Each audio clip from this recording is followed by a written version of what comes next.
Kalau kita gabung semua hadis ini, maka ada 10 kelompok.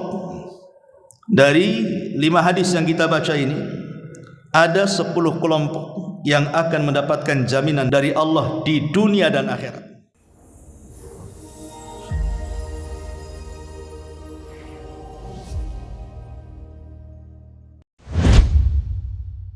Alhamdulillah wassalatu wassalamu ala Rasulillah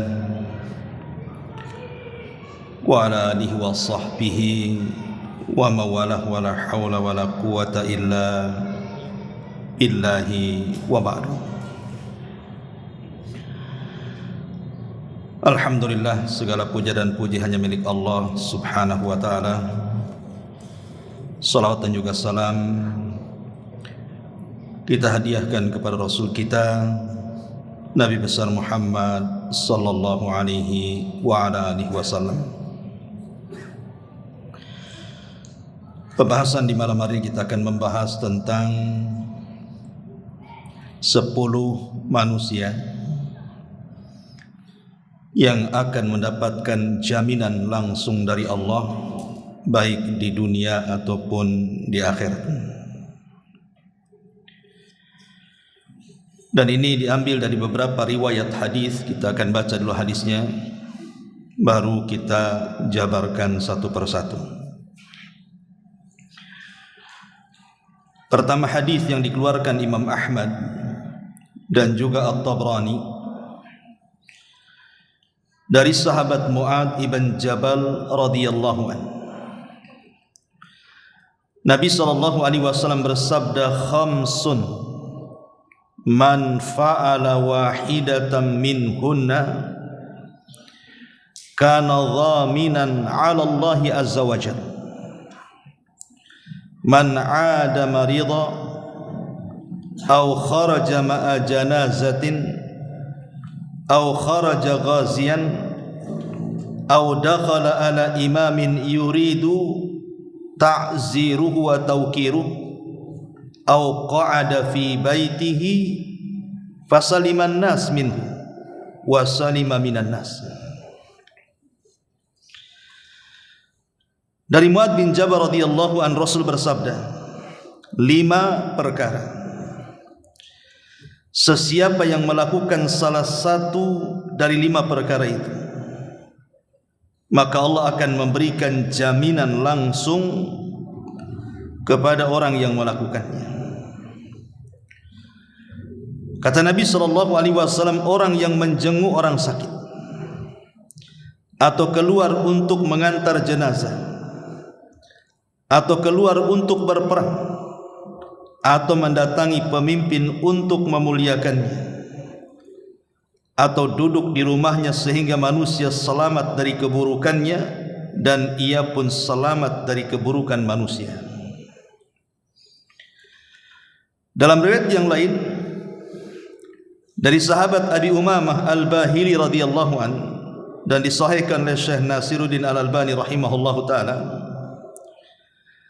man jahada fi sabilillah kana dhaminan 'ala Allah wa man 'ada maridan kana dhaminan 'ala Allah wa rajulun dakhala baitahu bisalamin fa huwa dhaminun 'ala Allah wa man dakhala 'ala imam yu'azziruhu kana dhaminan 'ala Allah wa man jalasa fi baitihi lam yaghtab insanan kana dhaminan 'ala Allah azza wa jalla. Kata Nabi sallallahu alaihi wasallam, barang siapa yang berjihad di jalan Allah, maka dia akan mendapatkan jaminan langsung dari Allah. Barang siapa yang mengunjungi orang sakit, dia pun akan mendapatkan jaminan langsung dari Allah. Barang siapa yang masuk ke rumahnya kemudian mengucapkan salam, dia pun akan mendapatkan jaminan langsung dari Allah. Barang siapa yang datang kepada pemimpin untuk memuliakannya, maka dia mendapatkan jaminan dari Allah. Barang siapa yang duduk di rumahnya dan tidak menggibah siapapun, maka dia mendapatkan jaminan langsung dari Allah azza wa jalla. Kemudian riwayat yang ketiga, khamsun man amilahunna fi yaumin katabahu Allahu min ahlil jannah. man 'ada maridan wa syahida janazatan wa sama yawman wa raha yawmal jum'ati wa a'taqa raqabatan. 5 perkara siapa yang mengamalkannya dalam satu hari, Allah akan berikan jaminan surga. Orang yang mengunjungi orang sakit, orang yang mengantarkan jenazah, orang yang berpuasa satu hari, orang yang berpagi-pagi di hari Jumat untuk melaksanakan Jumat, dan orang yang memerdekakan budak. Dalam riwayat yang lain, Nabi SAW bersabda, "Salasatun kulluhum dhaminun 'ala Allah. In 'asha razaka wa kafa." Atau in 'asha ruzika wa kufiya. Ada 3 orang yang akan mendapatkan jaminan langsung dari Allah. Jika ia hidup, maka Allah akan berikan rizki dan Allah akan cukupkan kehidupannya. Wa in mata adkhalahu Allahul jannah. Kalau dia meninggal, Allah masukkan dia ke surga. Man dakhala baitahu fasallam. Siapa yang masuk ke rumahnya kemudian dia mengucapkan salam, fahuwa dhaminun 'ala Allah. Dia mendapatkan jaminan langsung dari Allah.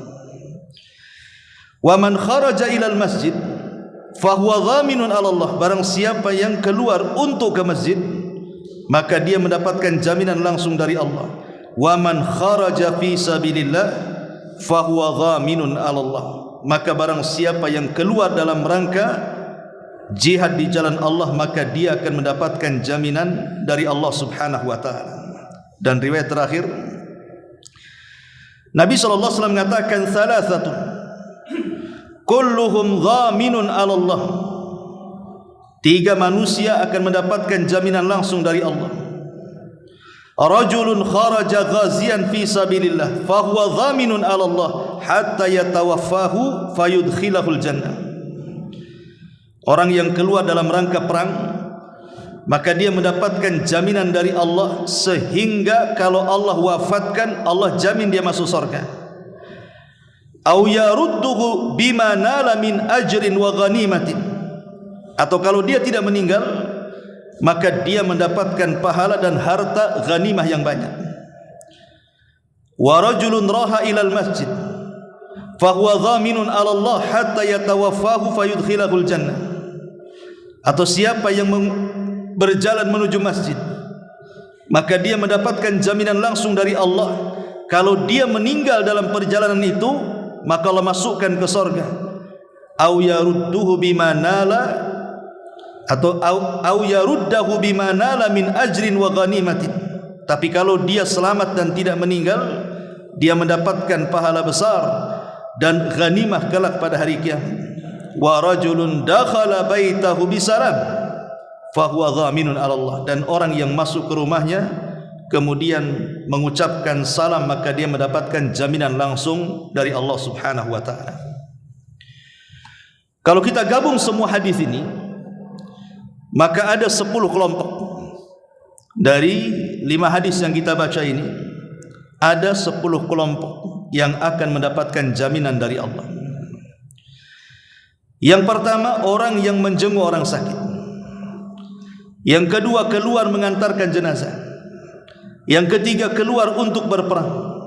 Yang keempat, mendatangi pemimpin untuk memuliakannya. Yang kelima, duduk di rumahnya sehingga manusia selamat darinya dan dia pun selamat dari keburukan manusia. Yang keenam, masuk rumah dengan mengucapkan salam. Yang ketujuh, berpuasa. Yang kedelapan, memerdekakan budak. Yang ke-9, melangkahkan kaki ke masjid. Dan yang terakhir, berpagi-pagi datang ke masjid di hari Jumat.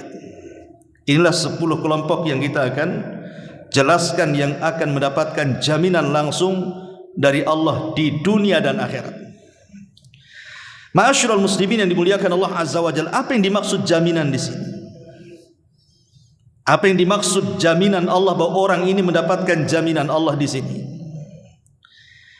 Di dalam surah An-Nahl, tepatnya ayat ke-97, Allah Subhanahu wa taala berfirman, "Man 'amila salihan min dzakarin aw untha wa huwa mu'minun falanuhyiyannahu hayatan thayyibah wa lanajziyannahum ajrahum bi ahsani ma kanu ya'malun. Barang siapa mengerjakan kebaikan, baik laki-laki ataupun perempuan dalam keadaan beriman, pasti kami akan memberikan kepadanya kehidupan yang baik, dan kami akan balas dengan pahala yang jauh lebih baik daripada apa yang mereka amalkan. Inilah yang disebut dengan jaminan kehidupan yang baik di dunia dan pahala besar di akhirat. Ahli tafsir banyak yang mengatakan apa yang dimaksud kehidupan yang baik di dunia itu. Mereka mengatakan yang dimaksud adalah bituma'ninati qalbihi wa sukuni nafsihi wa adami iltifatihi lima yushawwisu alaihi qalbu wa yarzuquhu Allahu rizqan halalan tayyiban min haitsu la yahtasib. Kata ulama tafsir, maksudnya jaminan di dunia adalah berupa ketenangan hati, ketentraman jiwa, dan hatinya tidak terpengaruh dengan apapun yang akan menggodanya. Dan Allah akan memberikan rizki dengan rizki yang halal, bahkan dari rizki yang datang dari arah yang tidak disangka-sangka. Inilah jaminan di dunia. Dan ini disebutkan dalam hadis Nabi SAW yang dikeluarkan Imam Ahmad dari sahabat Ibnu Umar radhiyallahu anhuma, qad aflaha man aslam wa razaqa kifafan wa qanna'ahu Allahu bima atah. Sesungguhnya sangat beruntung orang yang masuk ke dalam hidayah Islam, kemudian mendapatkan rizki yang cukup dari Allah, dan Allah menganugerahkan kepadanya sifat qanaah, merasa cukup dan puas dengan rizki yang Allah anugerahkan kepadanya. Dan Rasul juga mengatakan, man asbaha minkum aminan fi sirbihi mu'afan fi jasadihi indahu qutu yaumihi faka'annama hizat lahu dunya. Barang siapa di antara kalian mendapatkan rasa aman di rumahnya, pada diri, keluarga atau masyarakatnya, diberikan kesehatan badan dan tidak ada penyakit yang menerpanya, dan memiliki makanan pokok pada hari di rumahnya, seolah-olah dia menggenggam satu dunia. Inilah jaminan di dunia. Jaminan di dunia berupa ketenangan hati. Hati itu kalau tenang, ikhwatu fiddin, semua masalah bisa diurai. Tapi kalau hati rungsep, kacau, masalah kecil saja sudah kebingungan untuk menyelesaikannya. Kemudian juga keamanan. Allah berikan keamanan, dan keamanan itu sesuatu yang sangat besar dari nikmat Allah Azza wa Jalla. Dengan aman kita bisa ke pasar, kita bisa ke masjid, kita bisa taklim, kita bisa macam-macam. Coba antum lihat negeri-negeri yang perang tuh, seperti Palestina. Tinggal di rumah saja tidak aman, takut dirudal. Mau ke masjid tidak aman, takut dibom. Mau jalan-jalan juga tidak aman, takut diseniper. Apalagi itulah orang yang hidup tidak aman. Karena aman itu nikmat Allah yang besar dan dijaminan dari Allah. Kemudian juga kesehatan badan. Orang yang sakit itu stres, apalagi sakitnya parah kan. Terkadang kenikmatan dunia dicabut satu persatu dari dirinya. Mulai kenikmatan badannya, kenikmatan keluarganya, kenikmatan teman-temannya mulai menjauh, dan begitu seterusnya. Tidak enak orang sakit itu. Tetapi Allah berikan jaminan kepada orang-orang ini di dunia dengan kesehatan dan juga dengan rizki yang cukup. Tidak mesti kaya, yang penting hari itu dia bisa makan, besok juga bisa makan, lusa juga bisa makan. Itu sudah cukup. Maluka ma akalta fa afnaita wa ma labista fa ablaita wa ma tasaddaqta fa abqaita, kata Rasul. Hartamu yang kau makan habis, yang kau pakai usang, yang kau sedekahkan, itulah yang bermanfaat. Ma'asyiral muslimin, ini jaminan di dunia. Adapun di akhirat ya sudah jelas. Jaminannya adalah ma la ainun ra'at wa la udhunun sami'at wa la khatara ala qalbi bashar. Nikmat yang tidak pernah dilihat mata, didengar telinga, terlintas pun tidak. Itulah yang disebut dengan sorga. Siapa orang-orang yang akan mendapatkan jaminan begitu besar ini? Tadi disebutkan 5 riwayat. tentang orang-orang yang dapat jaminan-jaminan itu. Yang pertama, orang yang berjihad dulu. Kita ambil poin dari jihad. Ma'asyiral muslimin yang dimuliakan Allah Subhanahu wa taala. Nabi pernah mengatakan di hadapan para sahabat, "Ala ukhbiruka bi ra'sil amri wa amuduhu wa dhirwatus sanami." Maukah aku habarkan kepada kalian, kata Rasul, pokok urusan hidup manusia, tiang-tiang agama, dan puncak amal terbaik dalam Islam. Sahabat mengatakan, "Qultu bala ya Rasulullah." Tentu wahai Rasul, apa itu? Maka Nabi SAW mengatakan, "Ra'sul amri al-islamu." Pokok urusan hidup manusia adalah Islam. Kalau antum hendak kumpul, bicarakan Islam. Kalau mau ngobrol, selipkan Islam. Kalau mau nulis, tulislah Islam. Islam di pasar, Islam di rumah, Islam di jalan, itulah Islam, harus ada di mana-mana. Karena itu pokok urusan hidup manusia. Jangan hanya ada di masjid, di majelis taklim, di luar pula tidak. Islam ini agama universal, masuk ke semua lini. Politiknya masuk, muamalahnya masuk, munakahahnya masuk, ibadahnya, akidahnya. Islam ini agama yang komplit. Jangan sampai kemudian dibagi-bagi. Oh, Islam, kalau cerita Islam ke masjid sana, ini di kantor waktunya kerja, kerja pun diatur dalam Islam. Karena itu adalah pokok urusan kita. Lah, Islam yang merupakan pokok urusan hidup manusia itu ada tiang yang mulia, wa amuduhu shalah, ditopang dengan salat. Kemudian Rasul mengatakan, wa dhirwatus sanamihil jihadu fi sabilillah. Tetapi yang paling tinggi amal dalam Islam adalah jihad di jalan Allah Subhanahu wa taala, perang. Makanya Nabi SAW mengatakan, orang yang tidak berperang, minimalnya tidak ada niat untuk berperang, berarti ada kemunafikan dalam hatinya. Oke lah, kita tidak bisa berperang karena kita bukan negeri yang sedang berperang, tapi minimalnya ada niat untuk perang. Sebab kalau dua-duanya tidak ada, maka dianggap ada syu'bah min syu'batin nifaq, kata Rasul. Di hatinya ada kemunafikan. Ma'asyiral muslimin yang dimuliakan Allah Subhanahu wa taala. Dan jihad ini amalannya luar biasa. Apa kata Rasul? Lisyahidi indallahi sittu khisalin. Orang yang mati syahid, orang yang berperang kemudian meninggal dan mati syahid, Allah menyediakan 6 keutamaan. Yughfaru lahu fi awali daf'i. Allah ampuni semua dosa di awal meninggalnya. Wa yura maq'adahu minal jannah, diperlihatkan tempat duduknya di sorga. Wa yujaz min adzabil qabri, tidak akan tersentuh azab kubur. Wa ya'man minal faza'il akbar, dia akan aman dari ketakutan yang sangat besar pada hari kiamat. Wa yudau ala ra'sihi tajul waqah, disediakan piala di kepalanya dari yakut. Kemudian kata Nabi SAW, wa yuzawwiju ithnataini, dan dinikahkan dengan ithnataini wa sab'ina zaujatan minal huril in, 72 bidadari sorga. Wa yushaffa atau wa yushaffi'u fi sab'ina min aqaribihi, dan dia akan memberikan syafaat 70 orang dari keluarganya. Cukuplah ini keagungan orang yang berperang dan mati syahid. Lihat keutamanya luar biasa. Makanya tidak ada satupun para sahabat kalau diajak jihad menolak. Padahal Allah mengatakan, kutiba alaikumul qital wa huwa kurhul lakum, telah diwajibkan kepada kalian perang dan itu sesuatu yang dibenci oleh kalian. Bagaimana perang tidak dibenci? Karena perang itu memutus kenikmatan kita dengan dunia. Masalahnya sewaktu-waktu kita bisa mati, sehingga harta, kebun, kendaraan, uang sewaktu-waktu bisa ditinggalkan. Tetapi orang-orang yang rindu dengan orang yang mati syahid seperti para sahabat Rasul, mereka tidak peduli.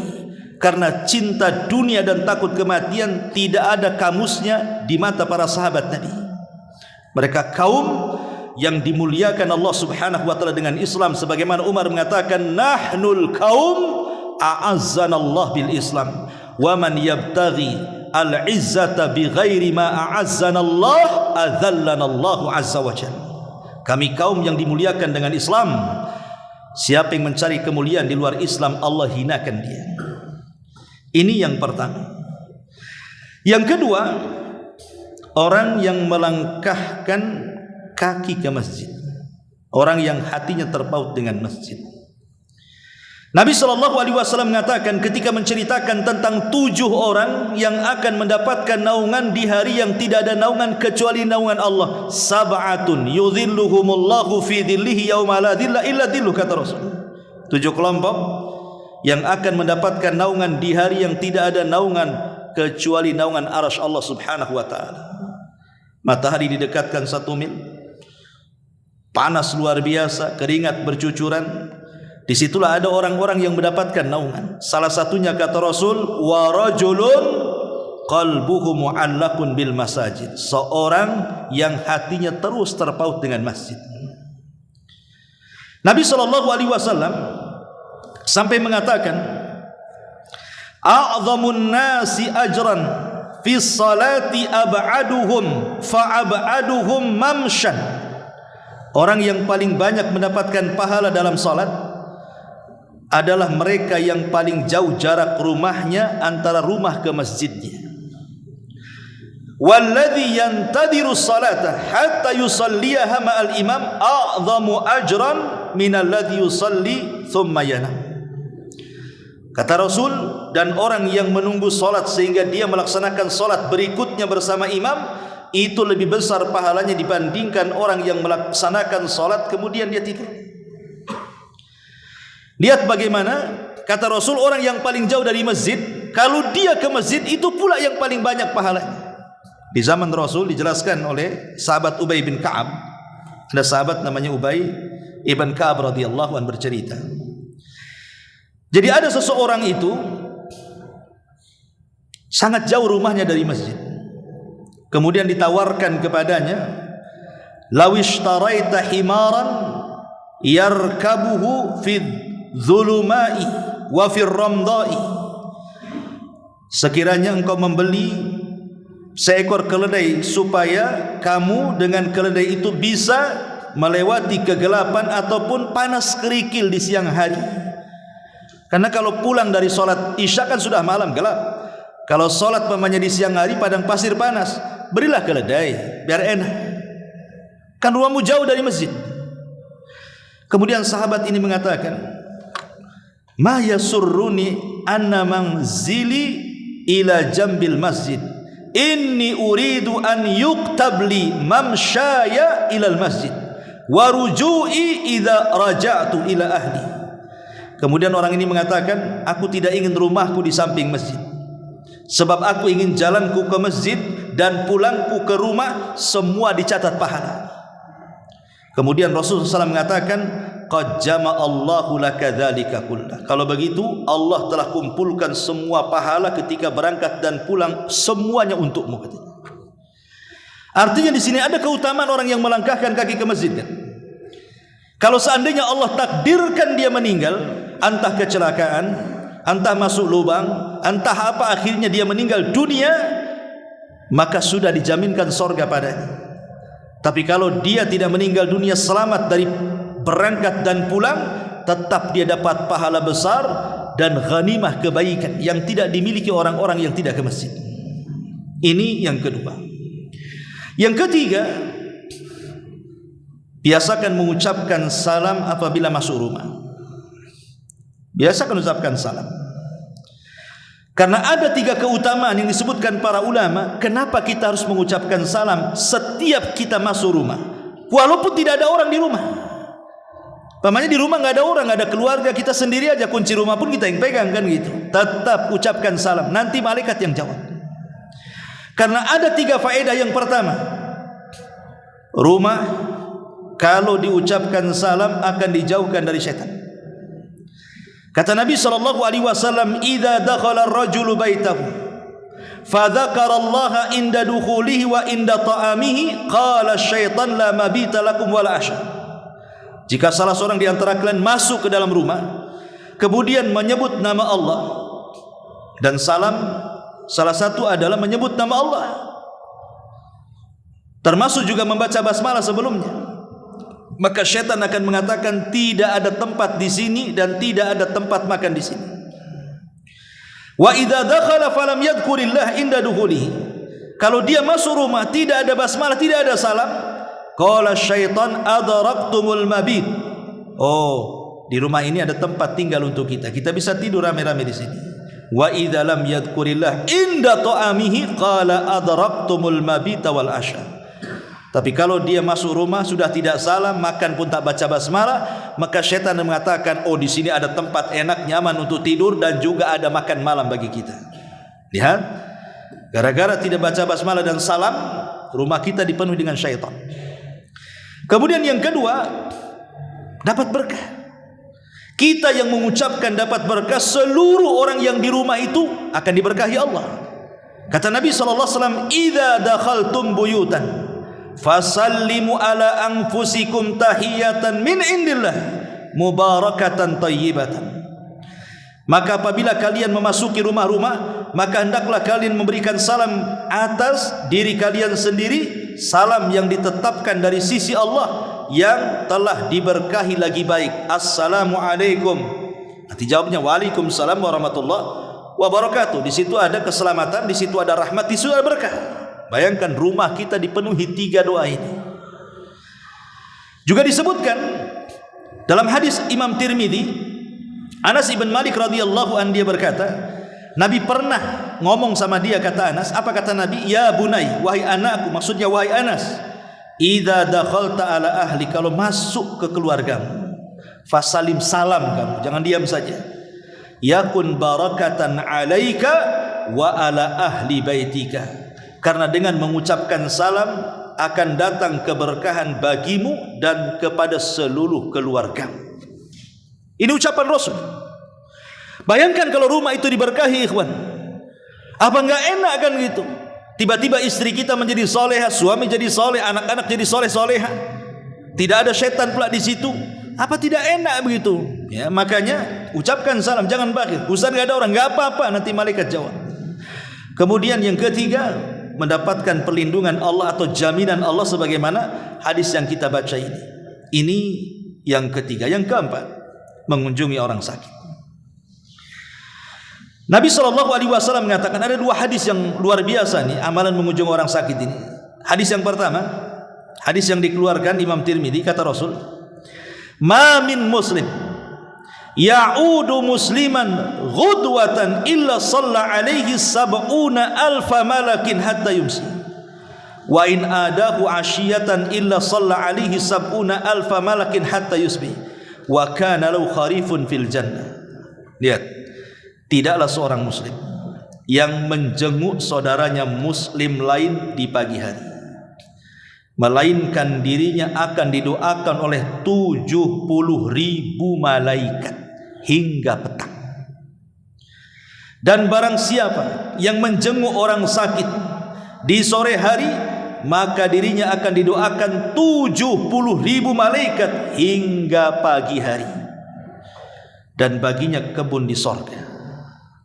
Nikmat apa lagi? 70.000 malaikat bukan sedikit, bukan 1-2 malaikat, 70.000 malaikat.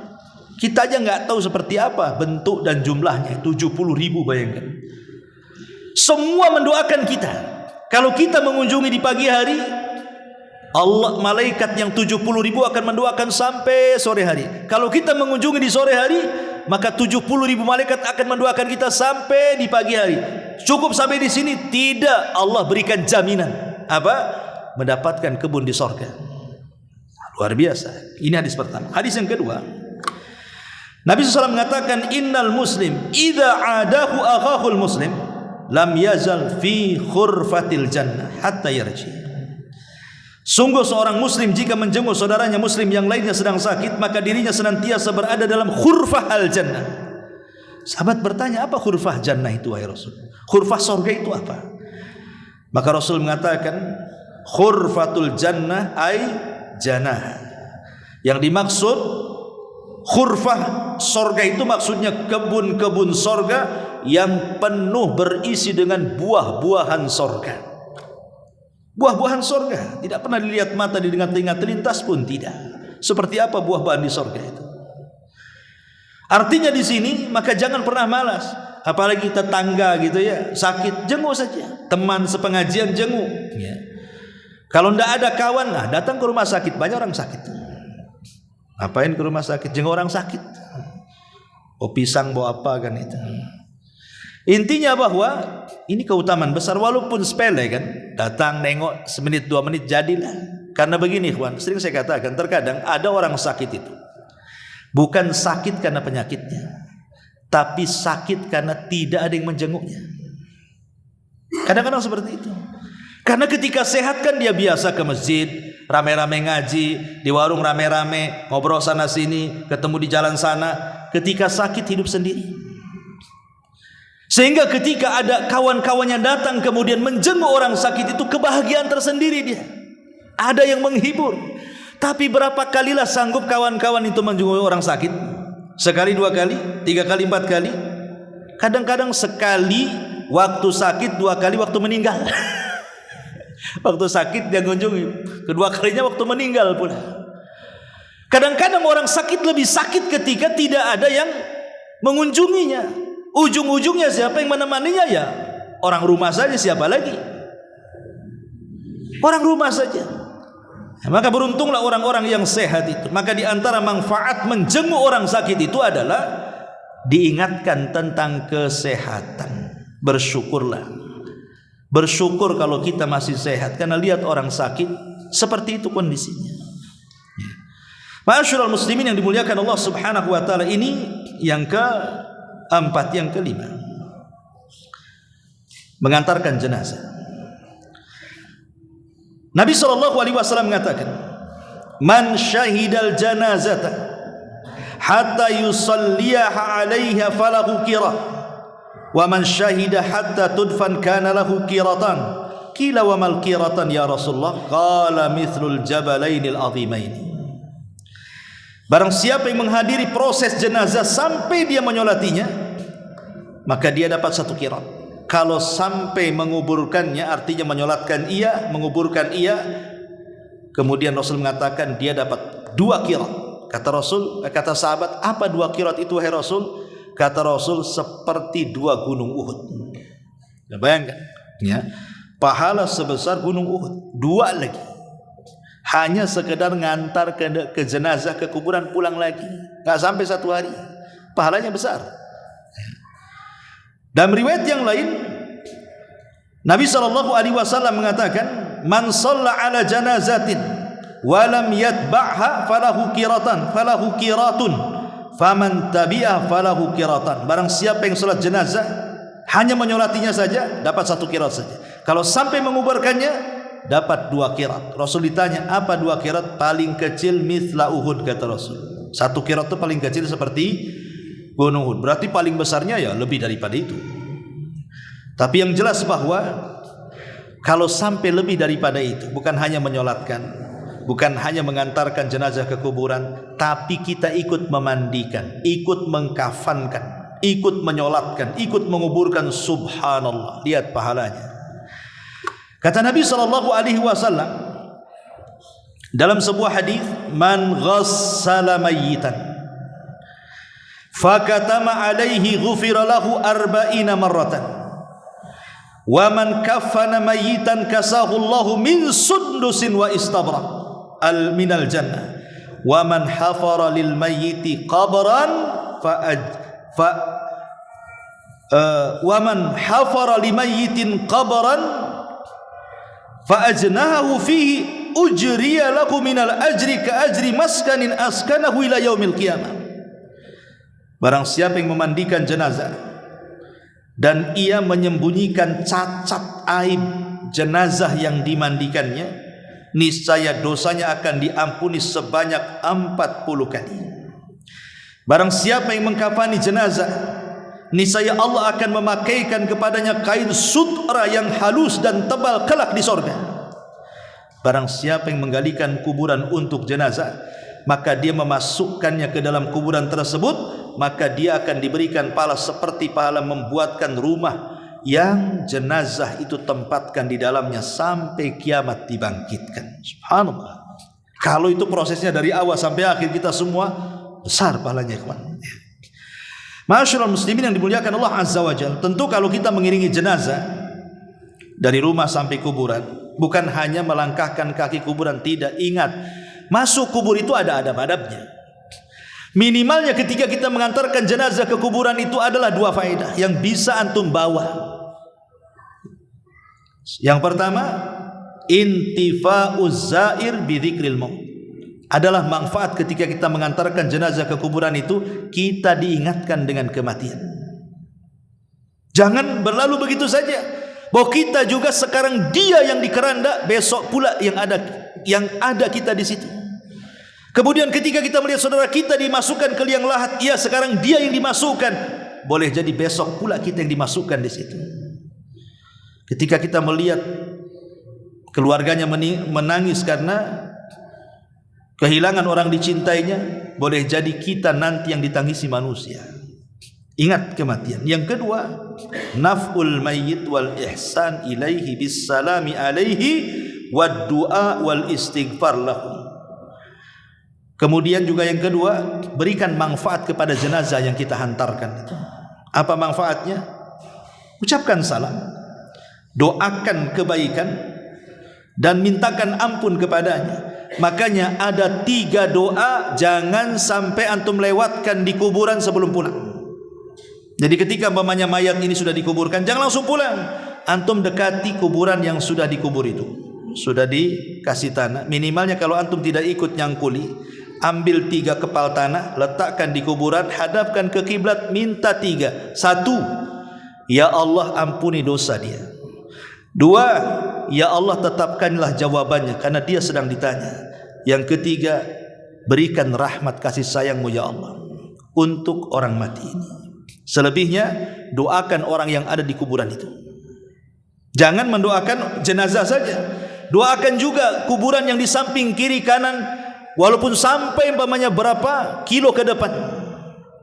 Jangan bakhil. Karena kalau kita mendoakan, umpamanya kita katakan Allahumma ghfir limayyitina, ya Allah ampunilah untuk orang-orang mati yang ada di sini. Tentu ini syaratnya harus muslim ya. Kalau orang kafir jangan. Maksudnya kuburan muslim. Berarti bayangkan kalau di kuburan, anggaplah Tamiang itu. Anggap di kuburan Tamiang ada 5.000 kuburan.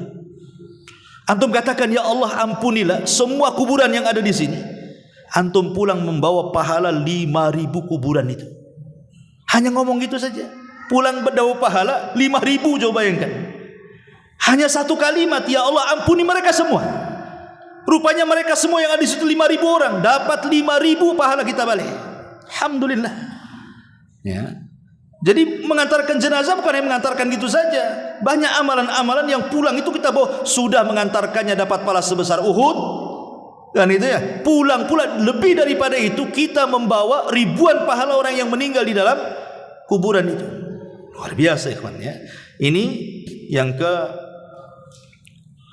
5. Yang ke-6, berpuasa. Ya tentu puasa wajib ataupun puasa sunnah ya.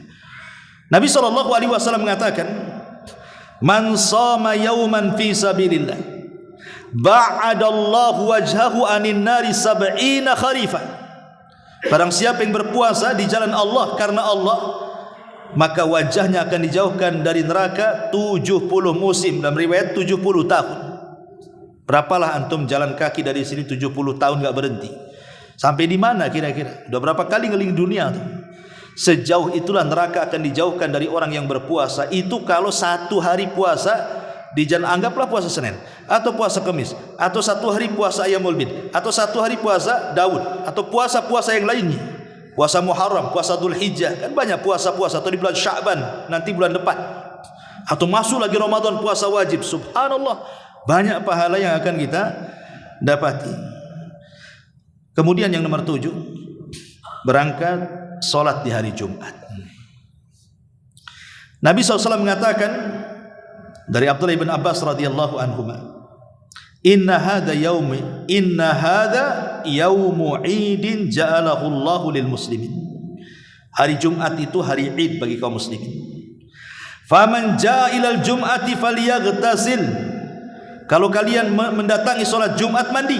Wa in kana tayyibun falyamus minhu wa alaikum bisiwak, kata Rasul. Jadi kata Rasul, barang siapa yang menghadiri salat Jumat hendaklah mandi. Jika ia memiliki wewangian, pakai wangian itu, dan bersiwaklah dengan siwak. Sekarang ada pasta gigi, dengan pasta gigi. Dan Rasul mengatakan, fihi sa'atun la yuwafiquha 'abdun muslim wa huwa qa'imun yusalli yas'al Allah Ta'ala syai'an illa atahu iyyah. Di hari Jumat itu ikhwan, ada satu waktu yang kalau kita berdoa tidak mungkin ditolak doa. Sebagian ulama berselisih pendapat kapan waktunya. Ada yang mengatakan di antara dua khutbah, itulah waktu mustajab. Dan ada yang mengatakan setelah asar sebelum maghrib di hari Jumat. Artinya ketika kita datang sholat Jumat, di situ kan ada istirahat khatib tuh, sebelum naik ke khutbah yang kedua. Disitulah waktu mustajab. Ambil doa yang singkat namun padat, minta istiqomah, minta sorga, minta apa saja di situ. Ini kesempatan, ya. Dan dianjurkan bersolawat selama berjalan itu. Karena satu kali bersolawat saja kepada Rasul, Allah 10 kali bersolawat kepada kita.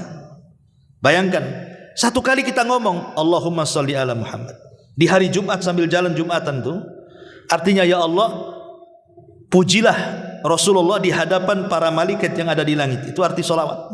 Jadi kalau antum mengucapkan Allahumma sholli ala Muhammad, artinya ya Allah, pujilah Nabi kami Muhammad di hadapan para malaikat yang ada di langit sana.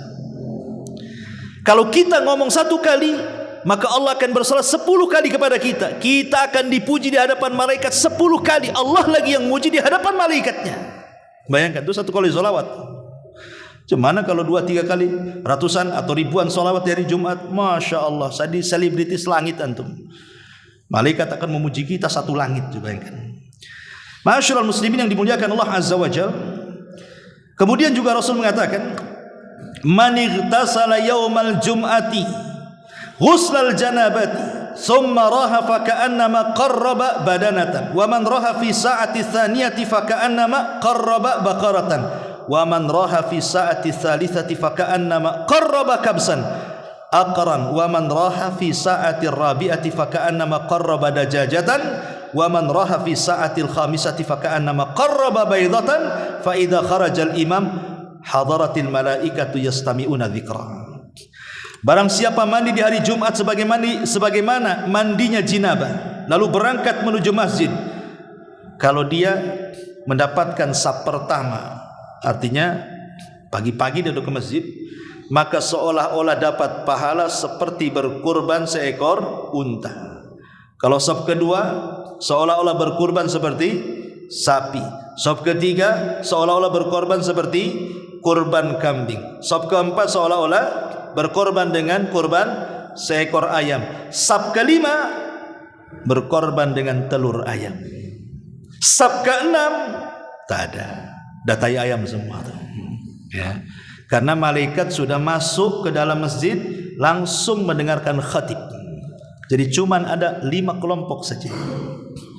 Ya, ini yang ketujuh. Yang kedelapan, memerdekakan budak.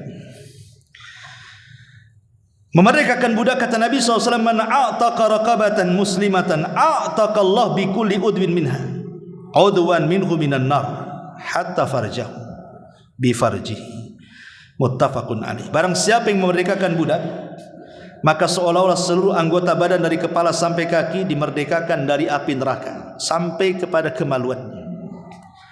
Tapi ulama mengatakan sekarang susah kita mendapatkan budak, sehingga cukuplah kita bersedekah. Susah, mana ada budak lagi. Yang ada budak-budak kecil. Kalau orang Melayu anak kecil, bukan itu. Maksudnya budak di sini hamba cahaya. Ya. Kalau kita perang kayak Palestina Israel nih, mungkin lah. Saya pernah dulu mendengar ceramah di kaset Al-Imam Asy-Sya'rani, ulama Yaman, mufti Yaman. Itu ditanya, Syekh, yang nanya ini orang Palestina. Syekh, ini tentara Israel ini bukan hanya laki-laki, tapi juga ada wanita, cantik-cantik pula dia. kemudian ketangkap oleh kami, apakah kemudian dia termasuk budak sehingga kita boleh menggaulinya? Apa kata beliau? Kirim satu ke Yaman, kata. Jawabannya, kirim satu ke Yaman, gitu. Ini wallahu a'lam, kan itu. Ma'asyiral muslimin yang dimuliakan Allah Azza wa Jalla, itu candaan ulama ya. Baik. Kemudian yang ke-9, mendatangi pemimpin dan memuliakannya. Ikhwan, pemimpin itu cerminan rakyat. Rakyatnya baik, pasti pemimpinnya baik. Rakyatnya bejat, jangan harap mendapatkan pemimpin yang baik. Ya seperti itu. Kalau rakyatnya ahli sholat, tak mungkin nyari pemimpin yang tidak sholat, ya kan? Kalau rakyatnya ini ahli sedekah, tidak mungkin mencari pemimpin yang baik. Kalau rakyatnya ini memang taat kepada Allah, tidak mungkin mencari pemimpin yang ahli maksiat. Memang begitu. Tapi kalau rakyatnya jelek, jahat, buruk, nggak mungkin mencari yang baik. Sulit. Ya. Satu instansi saja semua jahat, semua tidak amanah, semua tidak jujur, satu orang pula jujur, udah habis yang jujur itu. Imma dia keluar dari instansi tersebut, dari lembaga tersebut, atau dia terikut-ikut dengan mereka. Antara dua itu saja. Memang seperti itu. Mau diapakan lagi, kita masuk ke lingkaran setan masalahnya. Makanya kemudian dalam Islam itu tidak mungkin kita merubah pemimpin itu menjadi baik kecuali rakyatnya harus mendahului dengan perubahan kebaikan. Innallaha la yughayyiru ma biqaumin hatta yughayyiru ma bi anfusihim. Allah tidak mungkin merubah sebuah kaum sampai kaum itu merubah diri mereka sendiri. Nah, sekarang kita dihadapkan dengan demokrasi, pemilihan pemimpin kita di negara kita ini. Maka pilihlah yang terbaik dari yang baik. Pilih yang terbaik dari yang baik. Doakan, minta kepada Allah taufik agar kita diberkahi negara kita dengan diangkatnya pemimpin yang baik. Sebab kalau pemimpin baik, insya Allah dengan kita berusaha baik, negeri kita akan diberkahi Allah Subhanahu wa ta'ala. Lah, kalau kita sudah mendapatkan pemimpin yang baik, Rasul mengatakan ada orang-orang yang akan dapat jaminan di dunia dan sorga, di dunia dan akhirat. Salah satunya apa? Orang yang mendatangi pemimpin dan memuliakannya. Seperti apa memuliakan pemimpin? Satu, mendoakan. Kata Abdullah ibn Mubarak rahimahullahu ta'ala, "Lau kana li da'watun mustajab la da'autul imam." Kalau aku punya doa yang mustajab, ku berikan kepada pemimpinku. Doakan mereka dengan kebaikan. Mencaci tidak ada manfaatnya, tapi mendoakan itu ada manfaatnya.